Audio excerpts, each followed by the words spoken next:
Hai sahabat pintar, semangat pagi semuanya. Jumpa kembali bersama Bu Guru ya. Assalamualaikum warahmatullahi wabarakatuh. Sahabat pintar semua, apa kabarnya kalian pagi hari ini? Bu Guru selalu harap dan juga doakan agar kalian senantiasa dalam keadaan sehat walafiat. Jangan lupa untuk selalu bersemangat ya. Pagi ini Bu Guru akan menyampaikan materi pelajaran untuk SD kelas 5, tema 9, benda-benda di sekitar kita, subtema 3, manusia dan benda di lingkungannya, pembelajaran ketiga. Namun sebelum kita mulai, marilah kita awali pembelajaran kita pagi hari ini dengan pembacaan doa terlebih dahulu ya, agar kita semua senantiasa diberikan kesehatan dan juga kemudahan untuk memahami materi pelajaran yang akan Bu Guru sampaikan pada pagi hari ini. Anak-anak, perhatikan iklan yang dilihat Edo pada koran. Di sini ada sebuah iklan, yaitu produk yang bernama Gigiden. Nah, setelah kalian mengamati, coba kamu jelaskan tentang isi iklan tersebut. Uraikan dalam kolom berikut ini ya. Nah, anak-anak, setelah diamati, isi iklan di atas tadi adalah bahwa iklan tersebut berisi tentang penawaran sebuah produk pasta gigi merek Gigiden. Pasta gigi tersebut berfungsi mengurangi rasa ngilu pada gigi hanya dalam waktu 30 menit setelah pemakaian. Pasta gigi ini juga melindungi gigi agar bebas dari rasa ngilu lebih lama. Iklan pasta gigi merek Gigiden ini termasuk iklan niaga ya anak-anak. Nah, itulah isi iklan yang sudah kita amati tadi. Anak-anak, berdasarkan isinya, iklan dapat dibedakan menjadi 3 jenis, yaitu yang pertama, iklan pengumuman atau pemberitahuan. Iklan pengumuman atau pemberitahuan adalah iklan yang bertujuan menarik perhatian halayak umum tentang suatu hal, misalnya iklan duka cita. Berikut adalah contoh iklan pemberitahuan pada media cetak. Nah, ini adalah contoh iklan tentang pemberitahuan duka cita. Selanjutnya yang kedua, iklan penawaran atau niaga. Iklan penawaran atau niaga yaitu iklan yang bertujuan menawarkan sesuatu, misalnya iklan suatu barang. Berikut adalah contoh iklan penawaran atau iklan niaga. Nah, anak-anak, ini adalah contoh iklan penawaran. Yang ketiga, iklan layanan masyarakat. Iklan layanan masyarakat yaitu iklan yang bertujuan untuk memberikan penerangan tentang suatu hal, misalnya larangan menggunakan narkoba, larangan merokok di tempat umum, dan lain-lain. Berikut adalah contoh iklan layanan masyarakat. Nah, pada iklan layanan masyarakat ini mengajak masyarakat untuk menjauhi narkoba, bahwa hidup ini jauh lebih indah tanpa narkoba. Sekarang coba kalian amatilah iklan yang terdapat dalam sebuah majalah berikut ini. Nah, jenis iklan apakah pada gambar di atas tadi? Apa informasi penting dalam iklan tersebut? Coba kalian tuliskan pada kolom berikut ya. Iklan tersebut termasuk iklan layanan masyarakat ya anak-anak. Informasi yang terdapat dalam iklan antara lain mengajak masyarakat untuk menjaga persatuan dan kesatuan. Kemudian menghimbau masyarakat untuk menghindari sesuatu yang dapat menimbulkan hilangnya rasa persatuan dan juga kesatuan. Anak-anak, iklan di atas memberitahukan kepada masyarakat bahwa menjaga persatuan dan kesatuan merupakan hal yang sangat penting bagi keberlanjutan pembangunan. Oleh karena itu, hindari perbuatan yang dapat menimbulkan hilangnya rasa persatuan dan kesatuan. Dalam kehidupan sehari-hari, terapkan sikap dan perilaku untuk saling toleransi antar sesama, saling menghargai, tidak menang sendiri, menghormati orang lain, dan selalu rukun. Anak-anak, Indonesia adalah sebuah bangsa yang kaya akan ras, suku, dan budaya. Indonesia memiliki konteks persatuan bangsa.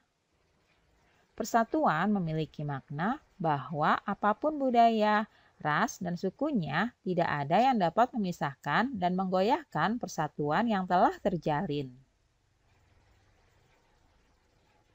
Berikut beberapa sebab dan akibat yang dapat ditimbulkan karena tidak adanya persatuan dan kesatuan.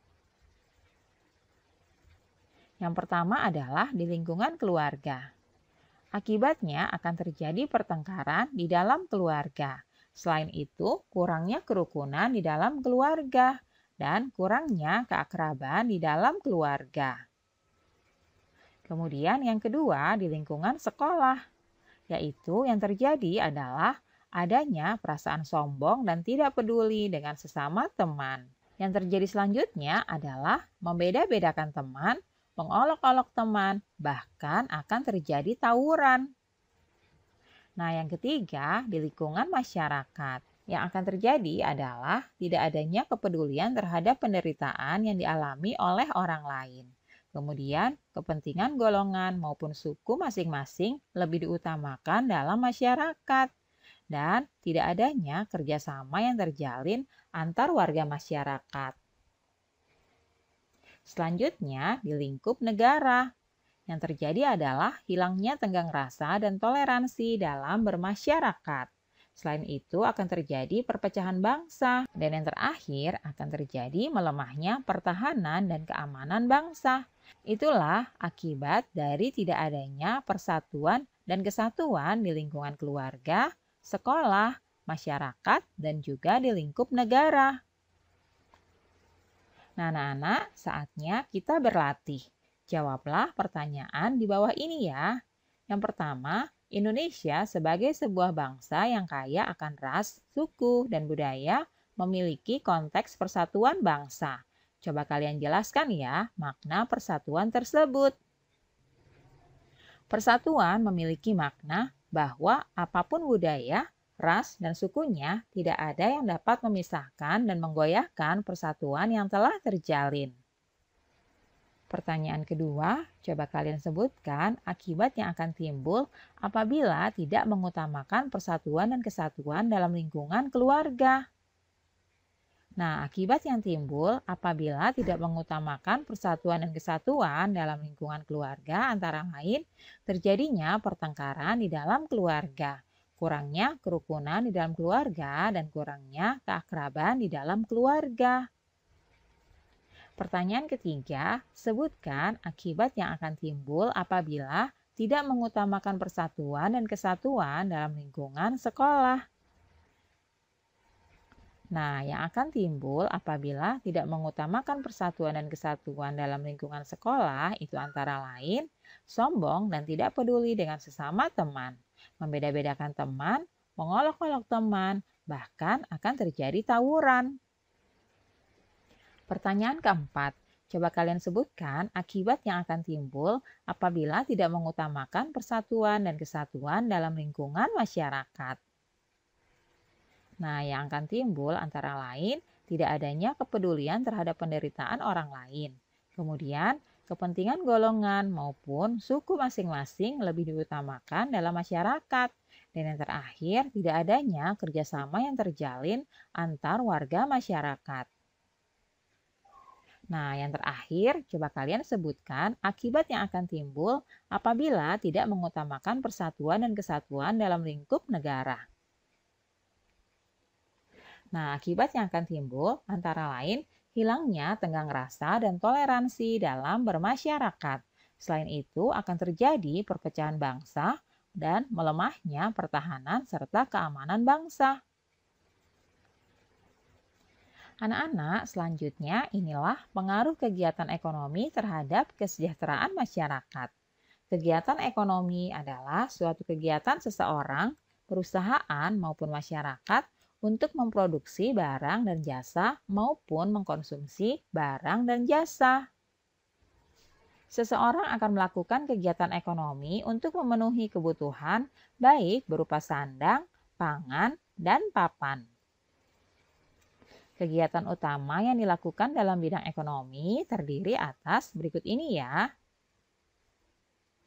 Yang pertama adalah produksi. Produksi yaitu kegiatan menambah faedah atau kegunaan suatu benda.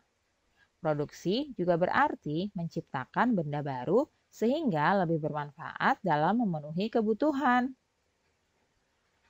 Tujuan dari kegiatan produksi secara umum adalah untuk memenuhi kebutuhan manusia dalam rangka mencapai kemakmuran. Tujuan khusus kegiatan produksi yaitu untuk menghasilkan barang dan jasa, mendapatkan keuntungan, dan sebagai alat memuas kebutuhan. Kegiatan yang kedua adalah distribusi. Distribusi merupakan penyaluran atau penyampaian barang-barang dan jasa dari produsen ke konsumen. Tujuan dari distribusi adalah menyampaikan barang atau jasa dari tempat produsen ke tempat pengguna atau pemakai. Pelaku distribusi dapat memperoleh upah ataupun keuntungan dari kegiatan distribusi barang yang dilakukannya ya. Kegiatan ketiga adalah konsumsi. Konsumsi merupakan tindakan menghabiskan atau mengurangi secara berangsur-angsur manfaat suatu barang dalam memenuhi kebutuhan untuk memelihara kelangsungan hidupnya. Tujuan kegiatan konsumsi yaitu untuk memenuhi kebutuhan hidup. Kegiatan konsumsi juga memiliki fungsi menjaga kelangsungan hidup, memenuhi semua kebutuhan. Anak-anak, ketiga kegiatan ekonomi tersebut sangat berpengaruh terhadap kesejahteraan masyarakat. Semakin maju kegiatan ekonomi, berarti semakin lancar arus peredaran uang, barang, dan jasa untuk memenuhi kebutuhan masyarakat. Dengan demikian, tingkat kesejahteraan juga semakin meningkat. Nah, anak-anak, alhamdulillah pembelajaran hari ini sudah selesai. Terima kasih sudah menyaksikan video pembelajaran pada pagi hari ini. Semoga bermanfaat untuk kalian semuanya. Sampai jumpa lagi pada video pembelajaran selanjutnya ya. Salam sehat dan tetap semangat. Wassalamualaikum warahmatullahi wabarakatuh.